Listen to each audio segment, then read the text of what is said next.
Bonjour mesdames et messieurs et bienvenue dans ce flash d'information.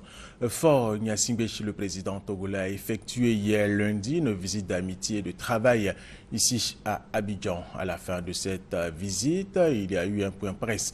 Les deux chefs d'État ont évoqué la qualité des relations entre la Côte d'Ivoire et le Togo. Ils ont aussi parlé de la question du terrorisme qui sévit en Afrique.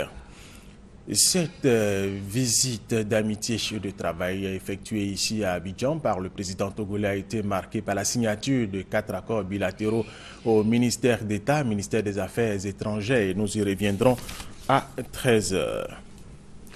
Daniel Kablan Duncan est à Washington. Le Premier ministre ivoirien a pris part aux travaux du forum organisé par la Banque mondiale sur les États fragiles en proie aux conflits et violences. Le ministre ivoirien chargé des technologies de l'information et de la communication et de la mission, il a négocié avec les responsables chargés des technologies de l'information du groupe de la Banque mondiale sur la contribution de l'institution bancaire dans l'amélioration des secteurs des TIC et des transports en Côte d'Ivoire. Hamza Diaby.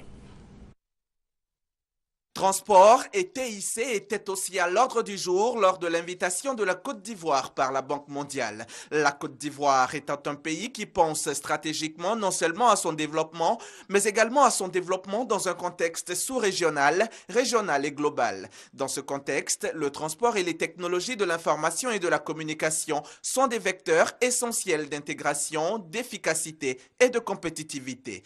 Bruno Nabagné-Koné, le ministre de la Poste et des TIC qui accompagne le Premier ministre à Washington, a exploré avec le directeur TIC du groupe de la Banque mondiale comment l'institution peut intervenir dans ces secteurs. Au niveau des TIC, la réflexion a surtout porté sur l'apport des TIC au plan de la transversalité de ces technologies-là.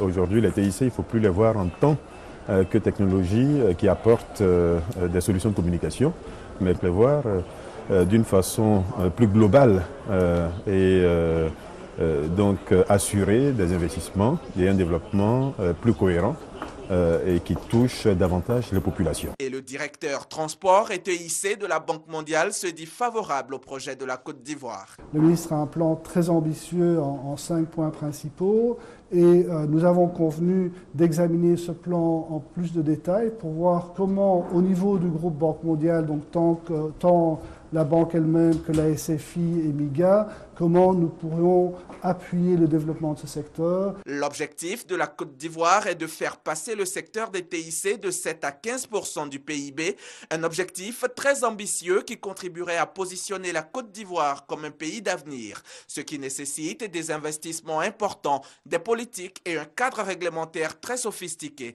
d'où l'implication du groupe de la Banque mondiale pour permettre sa réalisation. Ici, en Côte d'Ivoire, le pays abrite depuis hier une séance de réflexion sur la cybersécurité, les technologies de l'information et de la communication. L'atelier initié par la RTCI, l'autorité de régulation des télécommunications en Côte d'Ivoire, vise à élaborer une stratégie nationale pour sécuriser l'exploitation des données sur Internet. Aujourd'hui, c'est le Mardi Gras. Il est célébré chaque année à la veille du mercredi des Cendres qui marque le premier jour du carême chrétien. À cette occasion, dans les établissements scolaires, les enfants sont bien vêtus et les enseignants déguisés. Hier, il s'est tenu à Dakar au Sénégal le premier jour des plaidoiries dans le procès de Karim Wade. Tous les avocats de la défense boycottent ces plaidoiries parce qu'ils estiment que la Cour de répression de l'enrichissement n'a rien d'impartial. Le pays d'Afrique centrale a été réuni en sommet extraordinaire hier lundi à Yaoundé pour peaufiner une stratégie commune de lutte contre Boko Haram. 50 milliards de francs CFA vont être dégagés pour lutter contre ce groupe terroriste.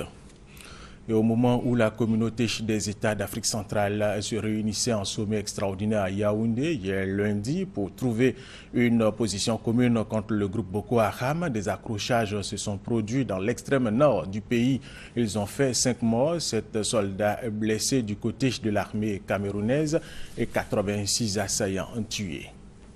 Fin de ce flash d'information, je vous retrouve à 13h.